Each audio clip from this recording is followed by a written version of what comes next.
From filmmaker Rachel Talalay, who also worked as both a production manager and producer on earlier Nightmare films, comes the sixth and supposed final installment of the notorious Nightmare on Elm Street saga. Released in 1991 as the capstone to the entire Freddy Krueger mythos, at least at that time, this alleged final nightmare seemingly divided fans even more so than The Dream Child, and somehow felt even less final than any of the previous entries. But is the film any good?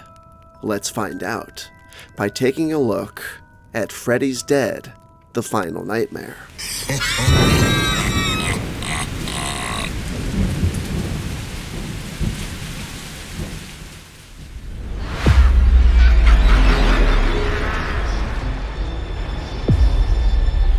I'll get you, my pretty, and your little soul, too!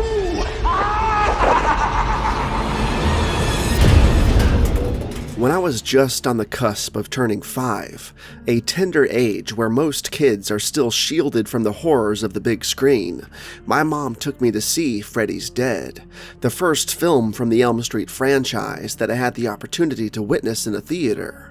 Despite my young age, I was no stranger to the terrifying yet fascinating world of Freddy Krueger. I had already blossomed into a fervent admirer of the series, a passion that was uncommon for someone of my age bracket, but one that, for better or worse, was embraced and encouraged by my mom.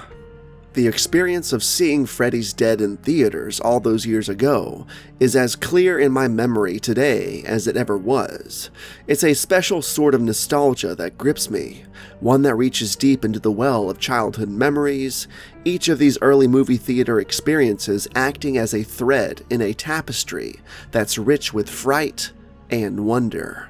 These movies, iconic in their terrifying glory, have left an indelible mark, carving out a special niche in my psyche, a sanctuary of cherished, albeit bizarre, memories that I have recounted time and time again in other videos, sharing my enduring affection for the classics that have shaped not just my cinematic tastes, but a significant part of my childhood. And Freddy's Dead was one of the first big franchise horror films that I was able to see in theaters, the first being Child's Play 3, which I saw not too long before seeing Freddy's Dead. But, those good memories aside, my reaction to Freddy's Dead itself is an entirely different story. Much like my somewhat underwhelming experience watching Jason Goes to Hell in theaters a couple years after The Final Nightmare, my time witnessing Freddy's Dead on the big screen bore a striking resemblance. And if you haven't heard me talk about this before, let me put it like this. The film left a lot to be desired. As a 4-year-old going on 5, one might assume that my expectations were not particularly high or defined, yet even with the limited framework of what I could appreciate in storytelling at that tender age, I found myself bored and somewhat adrift in the disjointed narrative that was unfolding before me. Freddy Krueger, a character who should ideally evoke fear, or at least a morbid fascination, seemed to stumble too much into the side of extravagance, breaching into territories of absurdity that couldn't quite resonate with my budding taste in horror. The plot spiraled into realms that defied logic to a point where it couldn't retain even a child's fleeting attention span. The disillusionment was so palpable that, as we drove home that night, I couldn't help but express my disappointment to my mom, articulating with candid honesty that only a child could muster, that the movie had not met the standard, that the foray into Freddy's world had sadly missed the mark, leaving me with a void rather than the spine-tingling thrill I had come to associate with the franchise. This vivid memory remains with me, a testimony to the unmet expectations of a young yet discerning viewer embarking on his early theatrical horror journeys. After decimating the youth of his hometown, the infamous Freddy Krueger, portrayed once again by Robert Englund, finds a fresh hunting ground for his vicious spree of horror. Unknown to him, His estranged daughter, Maggie, played by Lisa Zane, resides here, dedicating herself to helping troubled youngsters through therapy. Their paths fatefully cross, with Krueger harboring dark intentions to draw her into a sinister fold. Yet, Maggie stands defiant, setting the stage for a gruesome confrontation between father and daughter, a battle steeped in blood and hatred, with the destiny of the malevolent Freddy hanging perilously in the balance. Freddy's Dead marked a pivotal point for New Line Cinema, a studio rejuvenated financially through the series, and now keen to diversify with other projects, as Bob Shea noted in the 2010 documentary Never Sleep Again. The film was directed by Rachel Talalay, a producer and production assistant on most of the series' previous titles, who brought a fresh approach by opting not to name it Nightmare on Elm Street Part 6, and injecting more humor into the script, partly inspired by the surreal, humorous elements of the contemporary TV show Twin Peaks. One ticket. Round trip. Hurry up, boy. You don't want to miss the bus. Despite initial scripts featuring a 15-year-old Jacob Johnson and a draft by Peter Jackson emphasizing teenagers infiltrating Freddy's world voluntarily, the final narrative deviated substantially. The film incorporated notable special effects, including a 3D, quote, FREDDY'Vision climax, curated by chief makeup artist John Carl Buechler, who returned after working on A Nightmare on Elm Street 4: The Dream Master. Interestingly, while processing the film's 3D components, a lab mistakenly sent a clip from the unreleased Terminator 2 Judgment Day instead of Freddy's Dead, much to the hilarity of Talalay.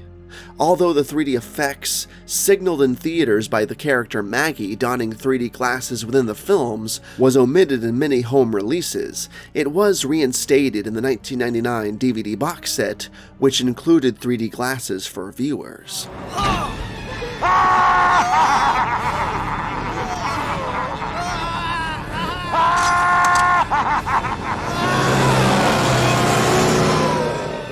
No screaming while the bus is in motion.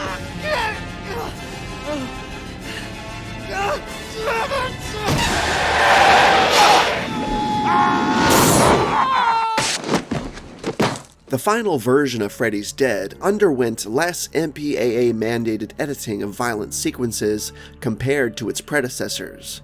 However, to allow audiences to, quote, get to Freddy quicker, a significant portion, approximately 47 minutes in fact, was cut from the original long version, removing or shortening several sequences. These omissions ranged from Maggie conversing about her nightmares with her mother, extended dialogue sequences between Doc and Tracy, to additional glimpses into the Springwood Fair and the unveiling of Freddy's subterranean lair. Interested viewers can find a substantial part of the excised material in the workprint available online, which also features a toned-down rendition of the more disturbing facets of John's inaugural nightmare. Throughout the years, my criticisms of this movie have remained consistent. The grievances I had with Freddy's Dead when I was a mere 4-year-old mirror the ones I harbor now at 36. It's undeniably sluggish and dull, bordering more on a tedious stage play than a cinematic experience, and even by Elm Street standards, the performances leave much to be desired. The narrative somehow feels both overly simplistic and cluttered, presenting a paradox of being lame yet congested, an aspect that doesn't make sense but perfectly encapsulates my sentiment towards it. Despite being touted as the grand conclusion featuring Freddy Krueger's ultimate demise, it disappointingly feels less definitive compared to the closure offered in the preceding installments, which is frankly underwhelming. Moreover, Freddy's characterization in this sequel strays too far into the comedic, losing the wild and fun essence that once anchored him in the heyday of his MTV era. His depiction is exaggerated to the point where he resembles a zany game show host more than the iconic Freddy we had come to know and love. It's not a reflection of Robert Englund's dedication to the role. His efforts to salvage the character are palpable.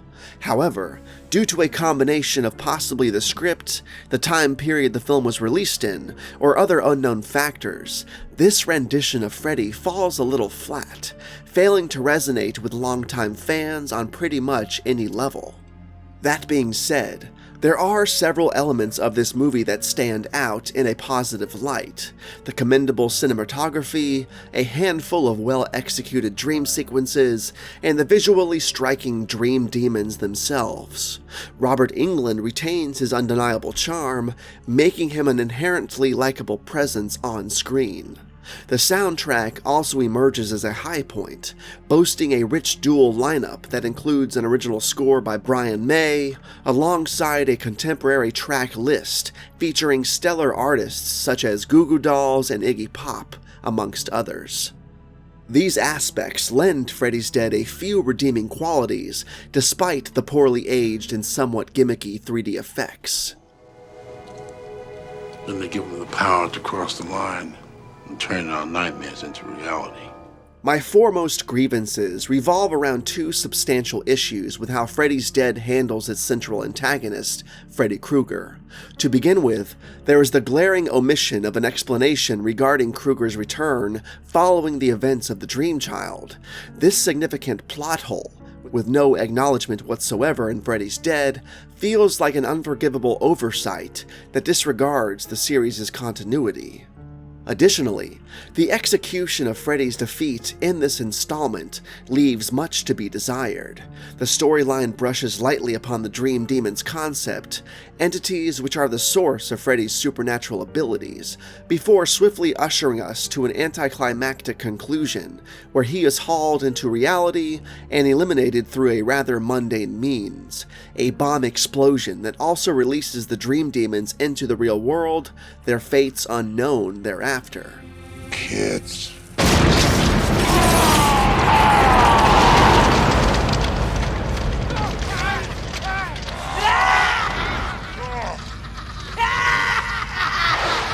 This method of disposing Krueger raises inevitable questions. Chiefly, how is this death any more conclusive than his previous ones depicted in Dream Master and Dream Child?